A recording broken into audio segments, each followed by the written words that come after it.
So, did any of you that were here last night have any interesting dreams?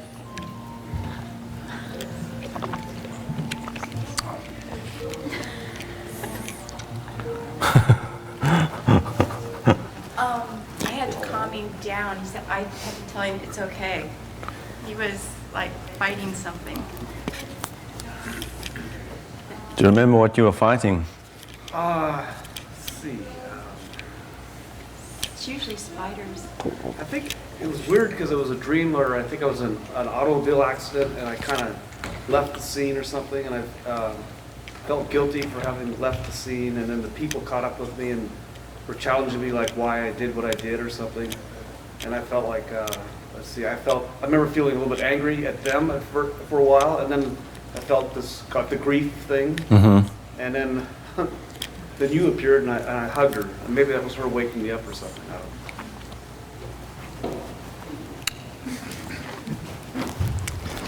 don't know.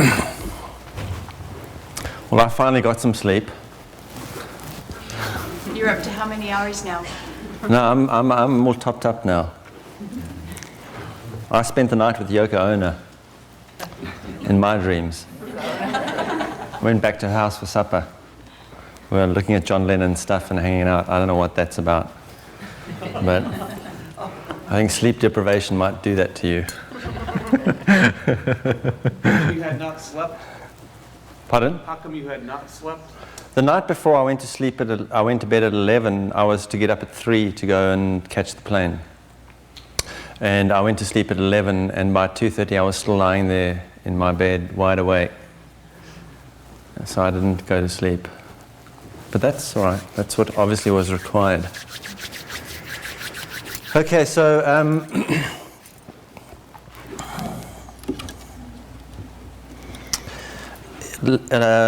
last night we were talking about the pathway of awareness that we use to enter our experience.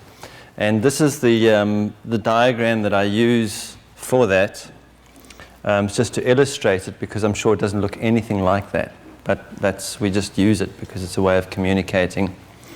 But the vibrational, we talked about our childhood experience of the emotional period of the first 7 years of our life. When we're children, then we enter the mental institution, which we call education. And then the sort of puberty, the physiological change around 14, and then we enter a very physical experience. And the radiance of our human experience is consistently emotional, mental, physical. And we looked at also last night about returning to this awareness requires reversing this pathway and moving then from becoming physically present and then gaining mental clarity and then emotional integration. And that really our task is not really to open the heart. You know, we have this in our expression that I need to open my heart, but actually the heart is already open. It's about opening to the heart. And it's also about differentiating between the heart and the emotional body. In my experience, they're not the same thing. So we often talk about our emotions and our heart as being one and the same thing. Our emotion means energy in motion. They're states of energy, they're energetic states that we are able to feel with our heart, just as we can have confusing thoughts that we are able to feel with our hearts. And also in my experience, even this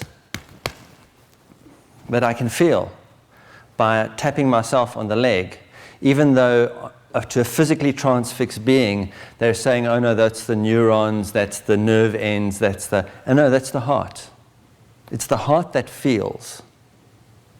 Right? My capacity as a being and able to feel anything is coming from the heart. So I can feel physically, I can feel mentally, I can feel mentally confused, I can feel emotionally, energetic states. And so it's not about opening the heart, but opening to the heart. And the heart is crucial because it's a hinge between the vibrational and the expression of the vibrational. It's a hinge between the two.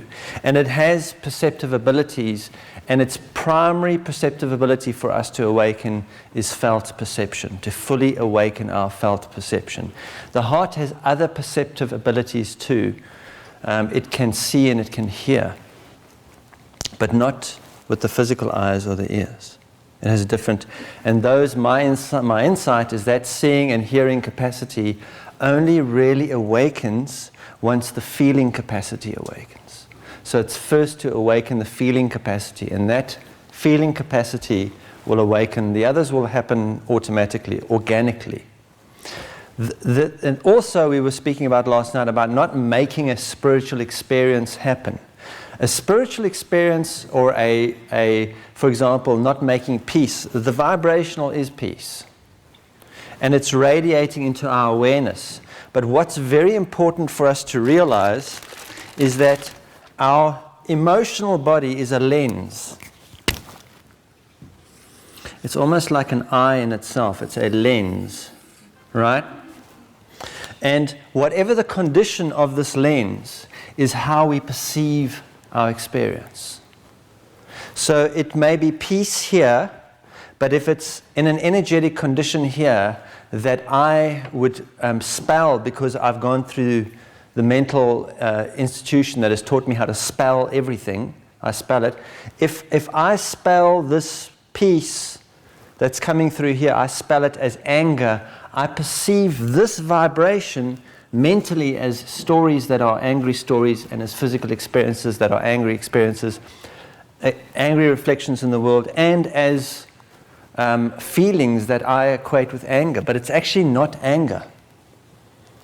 There is actually, hi, how are you? Fine, thank you. Good to see you again. Good to be here. Well, there actually is no fear, anger, and grief.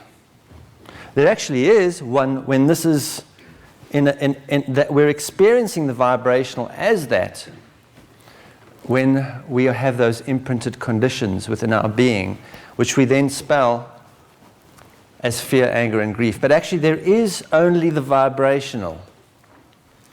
That's the only thing that's what we can think of as real.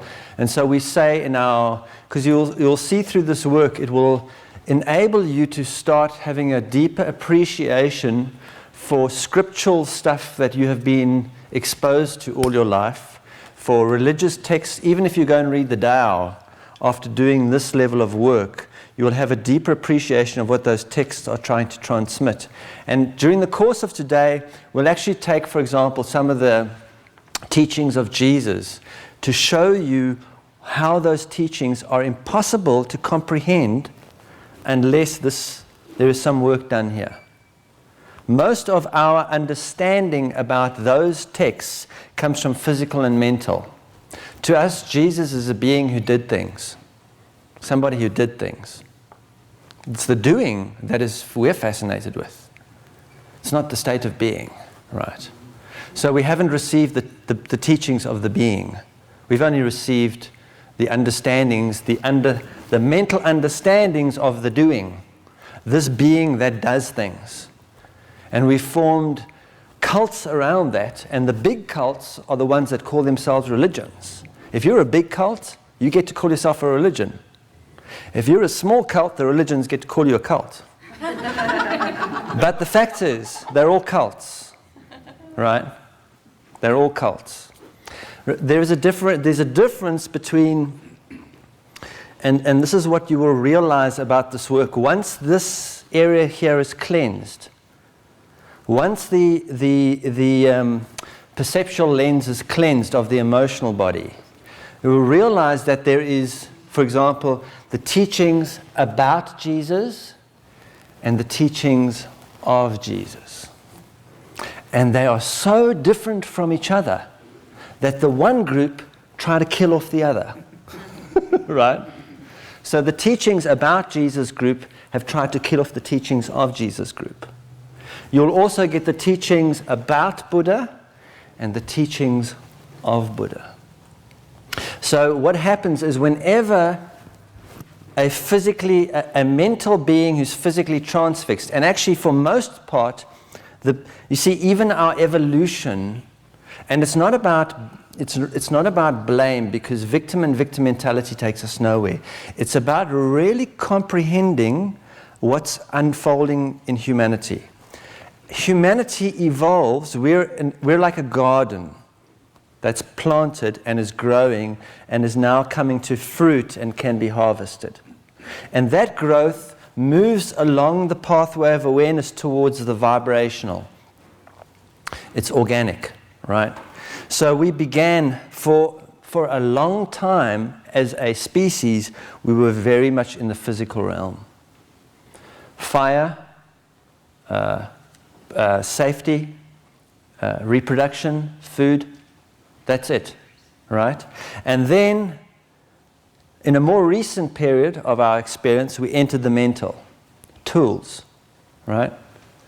Tools, means of communication, right?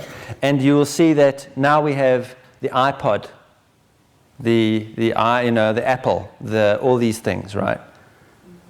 We have now the tools. Now we have entered recently, as of around 1999, we entered the emotional. Right, so we're in the emotional realm. Whereas this may take millions of years, this takes thousands of years, this takes about 13 years. It's an acceleration, right? And then we will enter vibrational awareness. That's the intent. To be in the world, but not of it. In other words, to be in the physical and functioning with our awareness anchored here. A being that functions with the awareness anchored here operates very differently from a being whose awareness is anchored here. Right? Where do I keep my treasure? Which kingdom? Do I keep it here? Do I keep it here? Right? Do I make my decisions based on my choices based on here, or based on what I perceive happening here? It's either one or the other. This is the do, the being who does. This is the being. This is being, just as a verb. Very big difference. Here, God is a being that does things. Here, God is being as a verb. Here, God is a noun. It's a very different reality. And what's happening is that a percentage of the species is now able to move here. And it's not about getting everybody to move there into the vibrational. Because you know what? It's happening to us. And why it happens to certain and not to others, can't know. The mental body can't comprehend that. So we can just go, grace. There's no way of knowing why certain beings are awakening to the emotional and others are actually moving further into the physical. And you will notice that there's going to be, because what's happening, and we were speaking about this in the car on the way here, like things are happening in the world right now because we're at the point of this transition that's possible. That we are, as a species, are being presented with things that we can't do anything about. There is no doing that can help. So now we have a choice between doing something and being something. Because the only way through is going to be something, not to do something. And that's the opportunity that's been. And in fact, in all our religious scriptures, in all our texts and everything, when you get into the heart work, you will realize that has always been the invitation. That has always been the invitation. It's just that as beings, as plants in the garden, we first functioned from here. For example, we first saw a person like Jesus as a physical being who does things. And we're enamored by the doings. Everything about Jesus, according to the cults, is what he did. What he came here to do and what he did. And wow, did he do some fantastic things, right? And then as we evolve, then we got the sort of mystic Christians, right?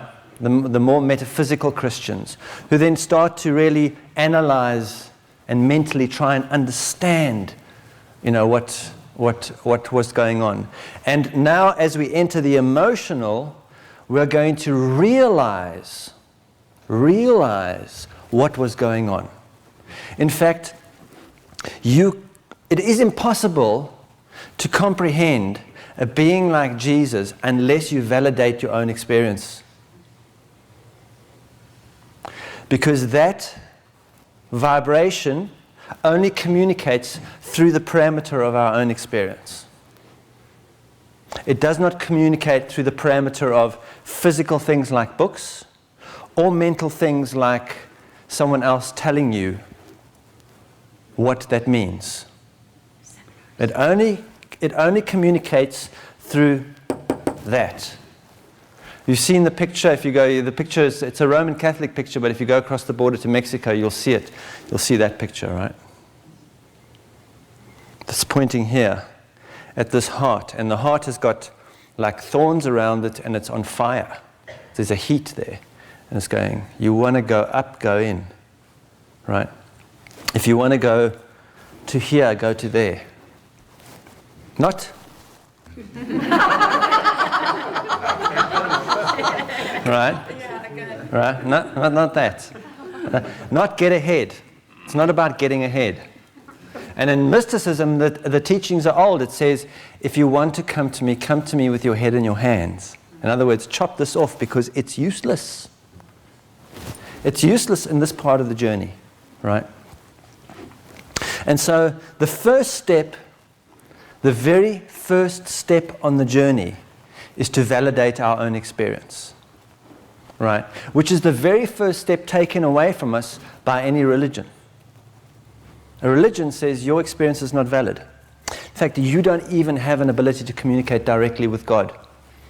Sorry, but we'll do that for you, right? And in fact, your experience is so invalid that we need you to do a few things and continually apologize for yourself and the way that you are, because, you're just born in a terrible state and there's nothing you can do about it. And maybe one day, there'll be a point at which you may be able to have a better experience, but not now. But pay enough money, do enough stuff, we're going to get you there, right? We'll take care of it for you. Completely invalidate your experience. And it's based, for example, in the Christian, because all religions are like that. All religions are like that. They're all about invalidating the experience. Otherwise, they couldn't exist. Because when a being is empowered, they don't need to follow any group or anybody.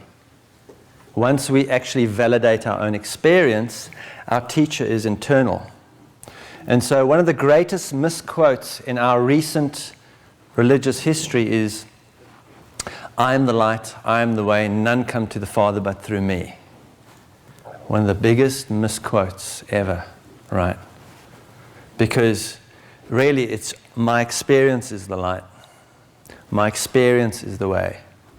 I do not enter vibrational awareness unless I accept my experience as absolutely valid. Right?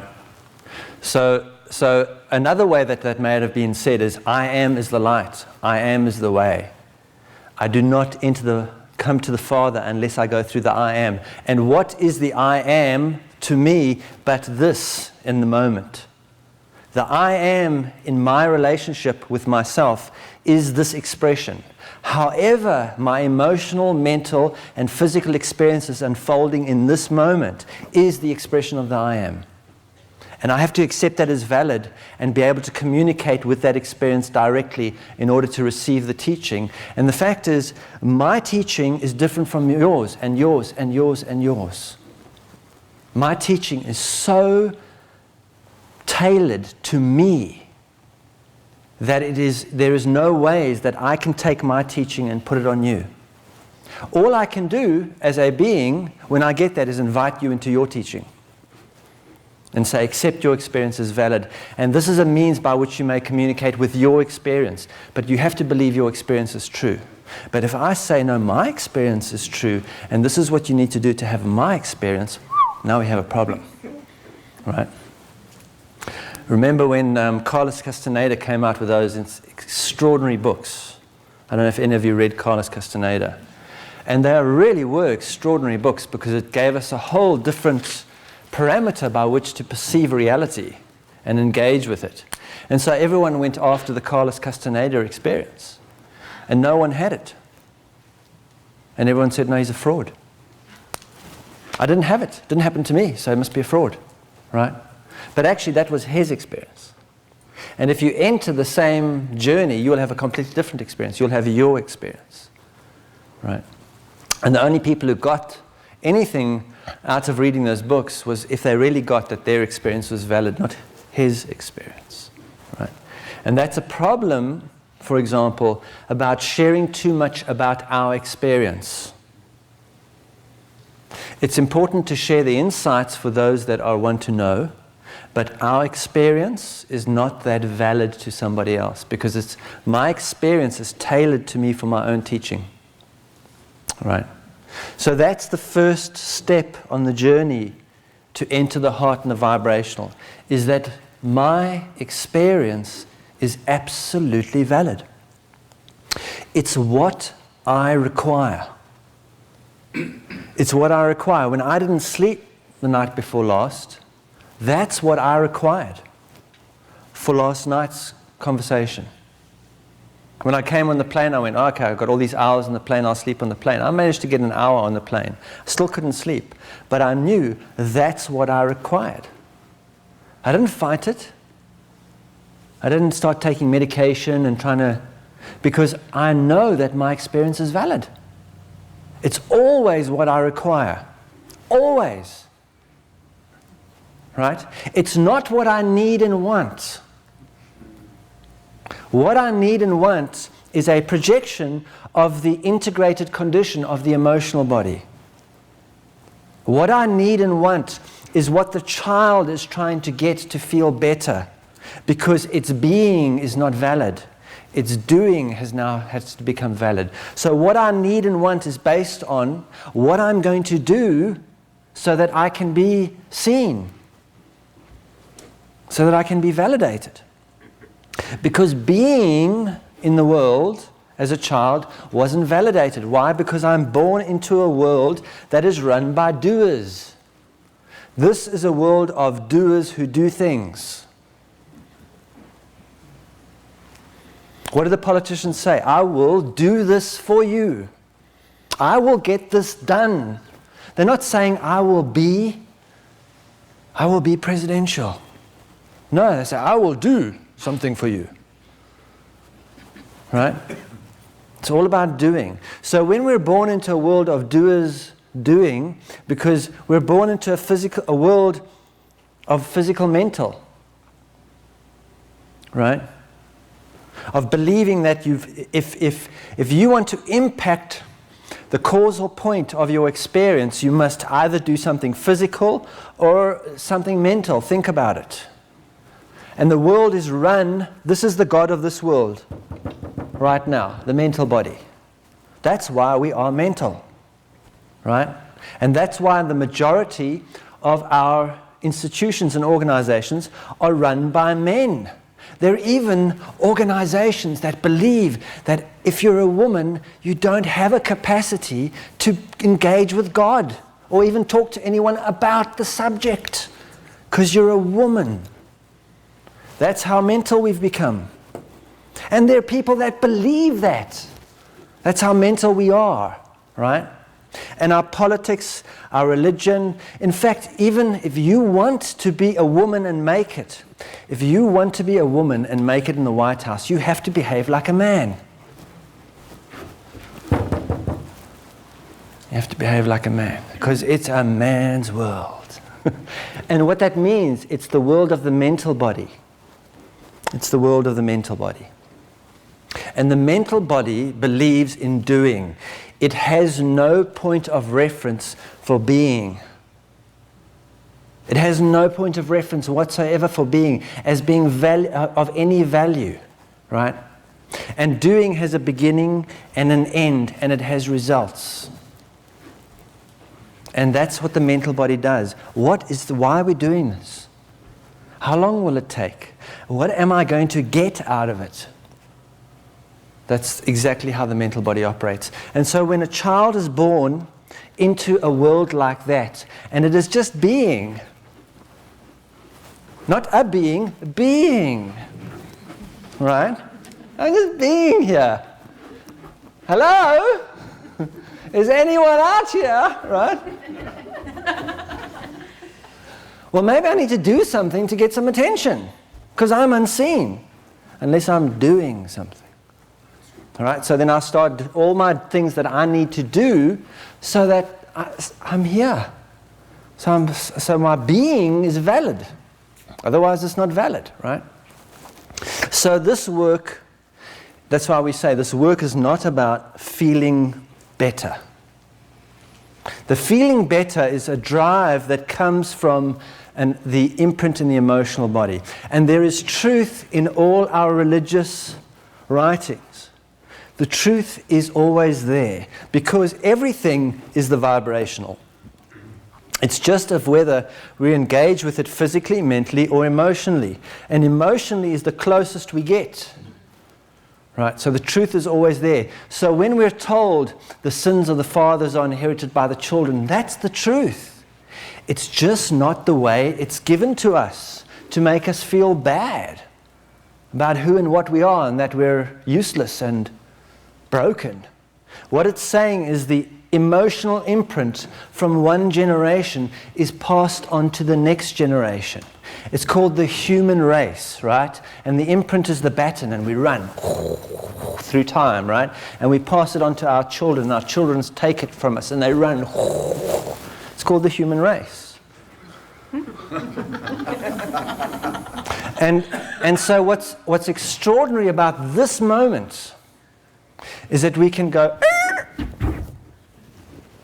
what the hell is this?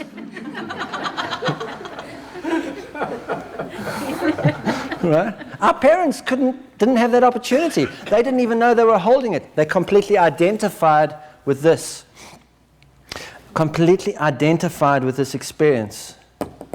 Remember, we said last night that when you're hypnotized and you're on stage doing your act, right? And here, this tells us that this is a teapot or this is a cookie jar. We believe the physical world and what it shows us. We believe it. Not only that, but we have no awareness of the vibrational whatsoever.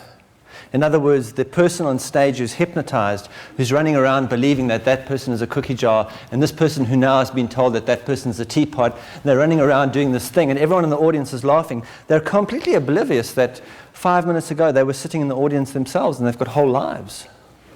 That doesn't exist anymore, right? So the imprint is a state of hypnosis. It's a state of hypnosis. That's why that question, where are we now, is a really important question. And it's really not about the answer, because we're infatuated with answers. It's about the question. This work is about the question. Remember, the question is the causal point. The answer is the expression. We just need to ask the questions, the right questions. What are we? What is God for us?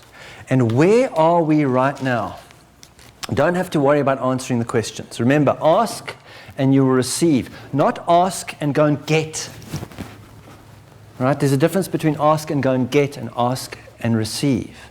So what this work is about is awakening our capacity to receive. Awakening our capacity to receive. Everything is already given. Everything. The peace we seek, the love we seek, the feeling of the abundance, it's all given.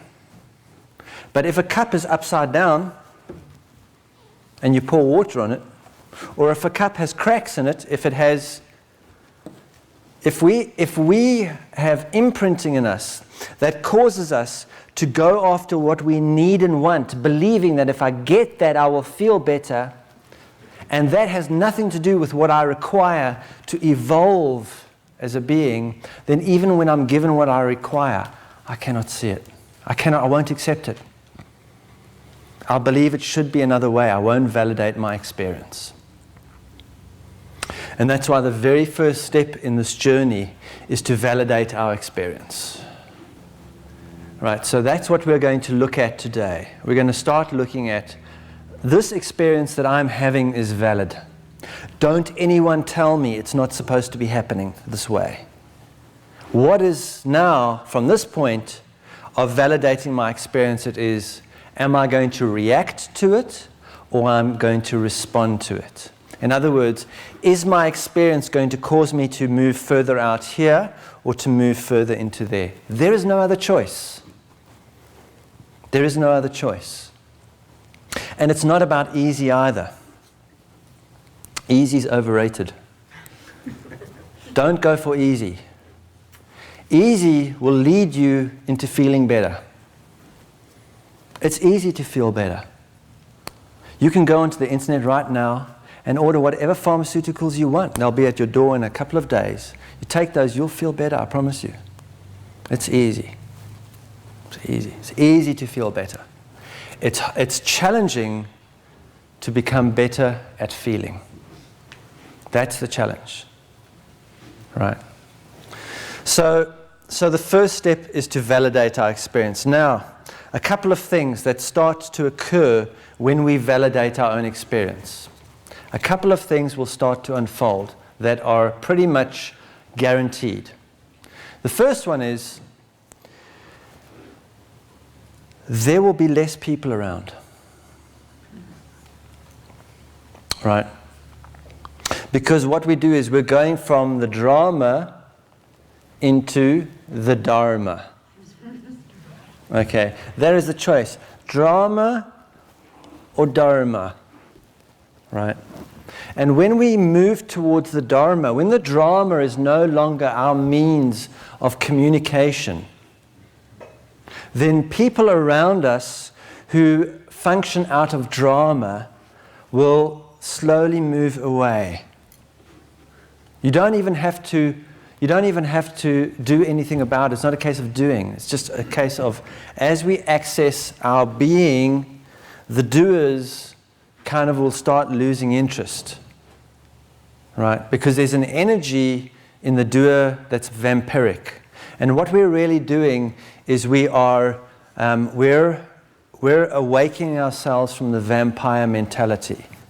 The vampire, we're all vampires. Right? The vampire mythology is one of the most powerful and beautiful mythologies.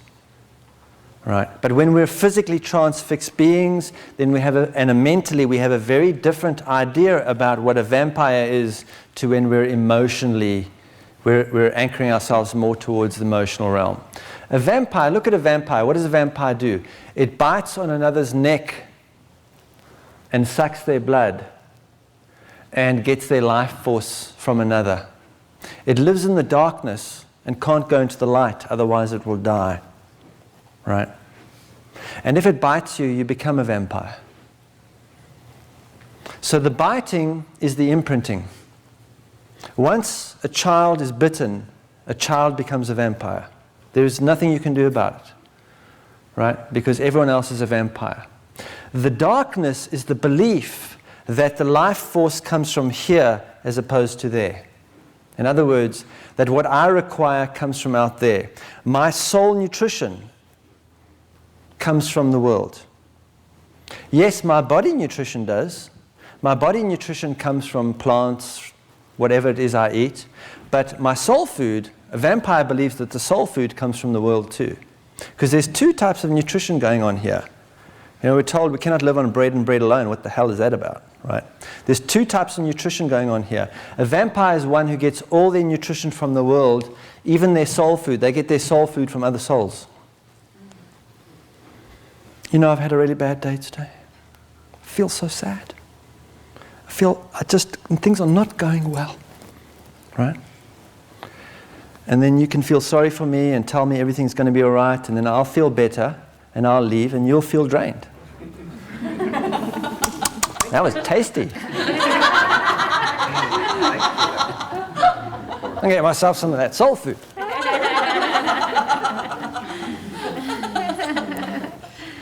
right? So the vampire bites on the neck and sucks the blood because the blood flows from the heart. The blood is the liquid of the heart. It's a symbol of the life force, right? And the thing about a vampire is we're also told how to kill a vampire. How do you kill a vampire? Stake in the heart. The heart is at stake. Right, so what happens is if I take a wooden stake and I go, whah, you can be sure all your attention is going to go into here. In other words, all your awareness is going to go there. And if all your awareness goes there, you will realize that you're imprinted, that it's been controlling your behavior, and that you can liberate yourself by removing your imprinting. The moment you go into the heart center and awaken to that reality and realize where the life force really comes from, you will no longer get it from others. You will no longer seek it from others. Instead of saying, oh, I've had a really bad day today, you will go to yourself. You'll comfort yourself. Right? And that will end the vampire is awake. And then you can enter the light. Because the nature of this reality is that for one who lives here, this reality means death. For one who lives here, the awareness of this reality is death. The last thing, the very last thing the Pope would want is for Jesus to arrive in the Vatican. You believe me, they've got an observatory. And they're watching the sky in case he shows up. Because they believe he's going to come from the heavens. Because they believe the physical interpretation. They've actually got an observatory and they're watching the center of the universe. They really are. In case he shows up. Because if he shows up, we're messed. We've killed all his followers. Right? That's the reality. That's the fear. Because this will be the death of this reality, of this reality as the anchored awareness. And that's what happens within our experience, right? Is those that have got their riches here will eventually move away just organically. It'll just organically happen. You know, you don't have to dust an airplane. You just have to take off.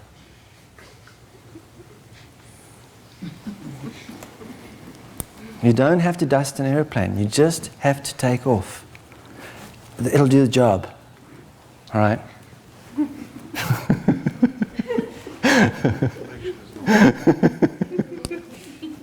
So the thing about this is part of the journey is there are some people that are happy with photographs of the Himalayas in a coffee table book at the coffee table. And they say, have you seen the Himalayas, how beautiful they are? Look at this book. Beautiful. Boom. That's enough. There are others who are happy, there are less of them, who get a photograph of the Himalayas by a friend who happened to go to India.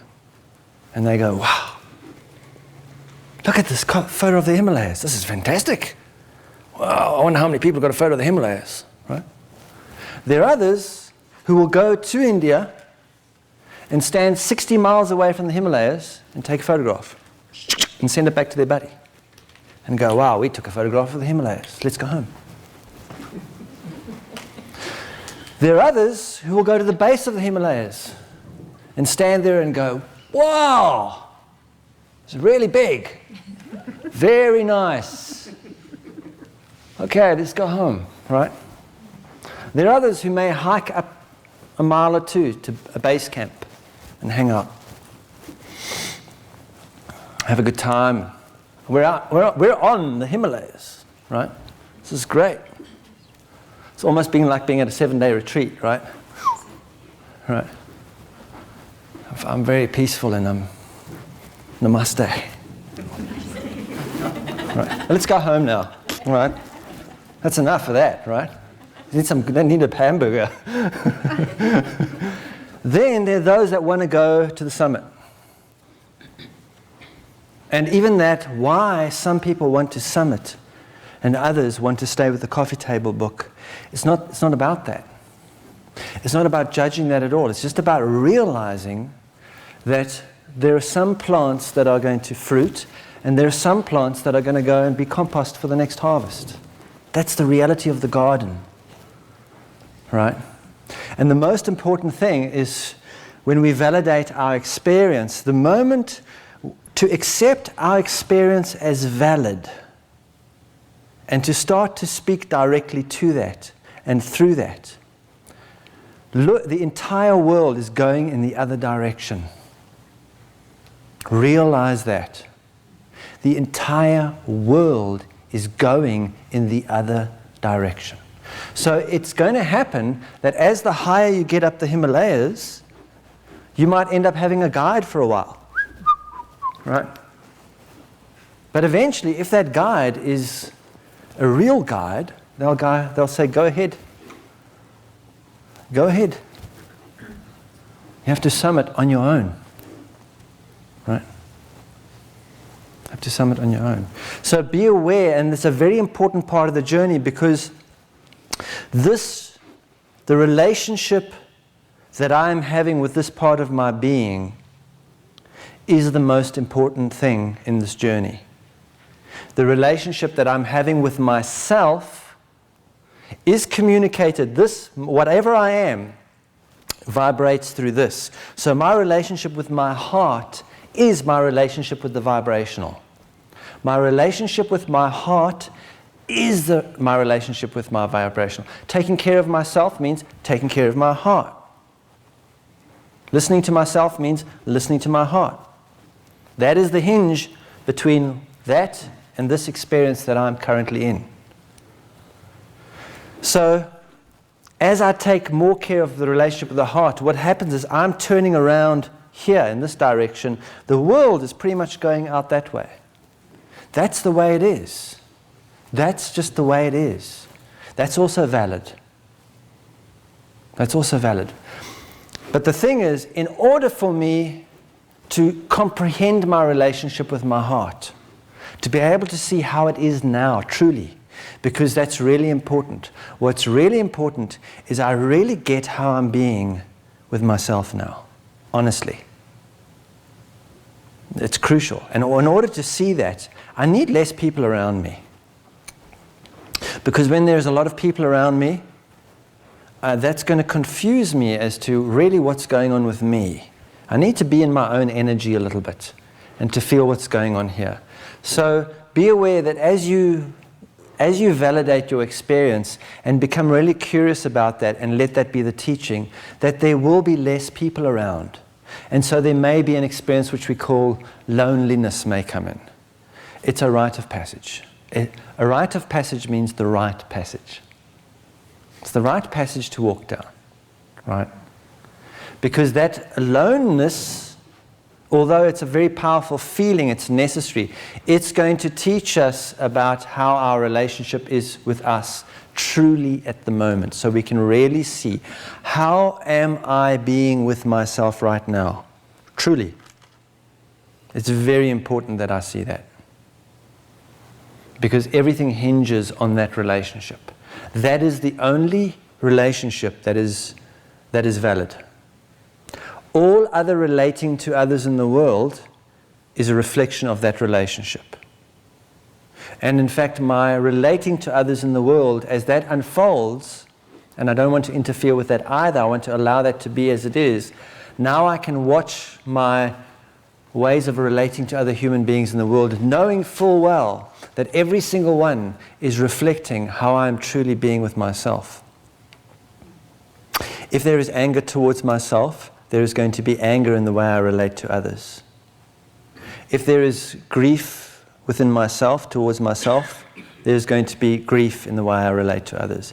If there's fear in my relationship towards myself, there's going to be fear in the way I relate to others. Right? And it's not about changing them. It's not about impacting the physical or even changing the way I think about things. It's really about becoming aware of how I'm really being with myself and allowing that to be and bringing full awareness to it so that can move to, those conditions can move to a point of resolution. They can move to a point of resolution. So that's the one thing, is that more space may open up around us as we do this work. The other thing is, it's organic. And we're going to take a break in about 5 or so minutes. So if those of you starting to clench the bladder, just hang in there. Okay. The other thing to realize about this work, which helps us to relax, is that it's organic. Right? The world is not happening to us. It's happening through us. But this work is happening to us. In other words, it's happening to us from here, though, right? It really is. And the thing to be aware is that the mental body, the way we are when we're in the mental realm is we're like a peach tree. A peach tree that's this big and knows that it's a peach tree. But its only disadvantage is it went to the mental institution, and after that, it got a book called Enlightenment, which told it that it was a peach tree and that it could have peaches. And so it's this big and it says, where's the peaches? Come on, I want the peaches, right? But the thing is, a peach tree really needs to be well rooted in the earth. You know, to contain a full harvest of peaches. I don't know if you have ever picked fruit. Like of one peach tree, baskets and baskets of peaches, right? That not even one human being can hold, right? So for a peach tree to contain all the peaches and not fall over, it needs deep roots. It needs a strong trunk. It needs lots of branches. It needs lots of leaves to take in enough light, right? Now, the where we are in our journey, if you're sitting here today and you actually comprehend what I'm saying, because believe it or not, there are many people in this world who wouldn't have a clue what I'm talking about. They wouldn't have a clue. What the hell is he talking about? I'm not, really. Because you have to have this, whatever where is happening today is not anything new to any of you. It's a continuation of the journey you're already on. It's not about starting on a new journey, it's a continuation of where you're already on. And if you're here and you comprehend what's going on, it means you got the roots. You got the trunk. You got the branches. You got the leaves. But why you're sitting here is because you're experiencing something that's kind of strange. You're not sure what to do about it, right? Because when we start flowering, the flowering is like alien growth on the tree. Like, what the hell is this thing, right? Because what flowering is feeling. We start flowering. This is the roots, the trunk, the branches, the leaves, all up to here. And here is the flowering, the emotional component. And the flowering is very strange. Mostly what we do as human beings when we start flowering is we go and look for a good pharmaceutical to stop whatever that's going on. Okay, I don't want to, this is really strange, I need to talk to someone about this, right? The mental body will tell fantastic stories about it and then we'll go and do something about it. But actually, the flowering is valid. And the problem with reading a book about, you know, enlightenment and these things is we think we can just make the peaches happen. But the fact is, a peach tree doesn't make the peaches happen.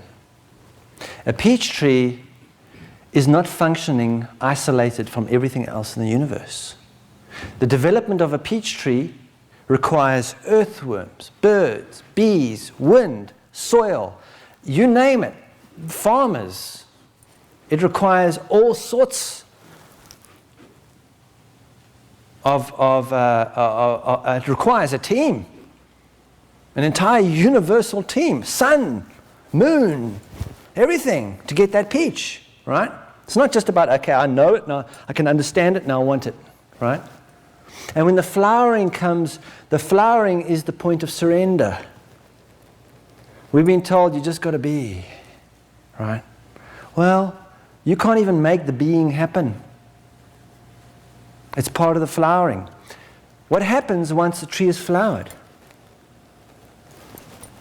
Bzzz, the bee comes along. The bee only comes once the flowering. It doesn't happen before. It's not necessary, right? And the tree doesn't go, I want these bees over here, those bees come over here, that over here. No. I want you to stay for 5 minutes today, blah, blah, blah. Take care of those. No. Complete surrender. The bees will come. It's interesting in the world at the moment, the death of the honeybees. Have you read about that? You know, the only bees that aren't dying are the wild bees. The ones that are not trained to do something. All the doing bees are dying. All the bees that get in trucks, sent in trucks from place to place. Go and do your work, right? The organic bees that are just being, they're fine. The farm bees that are doing something are all dying. It's very interesting. You know, nature is just going like, you getting it yet?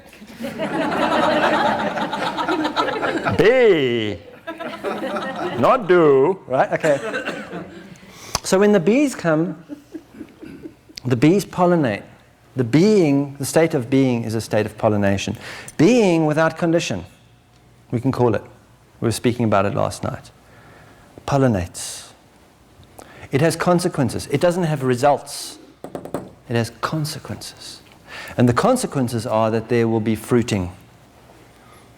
And the fruiting will be so alien, we won't even know, but it's what's required, not what we need and want. What we need and want.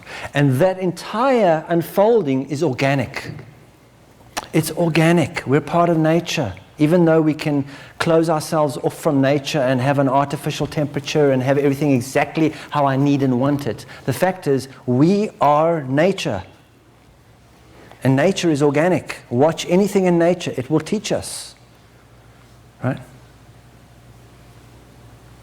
So that story of someone who goes to Ram Dass and says, I'm really your most devoted disciple.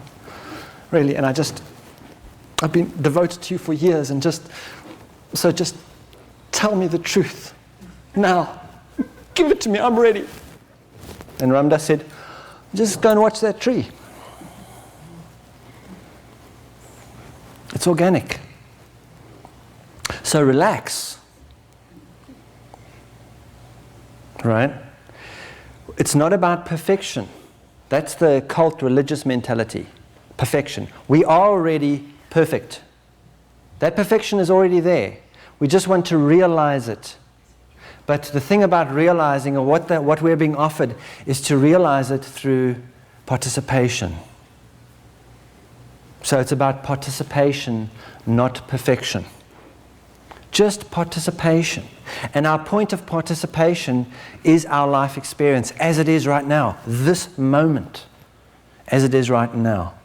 The straight and narrow, which we call the straight and narrow, is the moment we're in.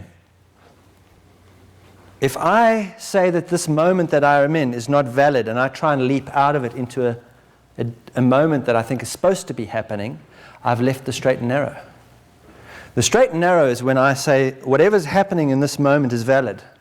Now do I respond and react to that? Right? And as long as I respond to this moment, that's all that's required. In other words, I participate in it. It will lead me to where I am supposed to be. Right? So I wasn't going to talk about any of that this morning, but apparently that's what's required. So we're going to come back. Let's take about a 15-minute break, and we're going to come back and start looking at how we participate directly in our experience.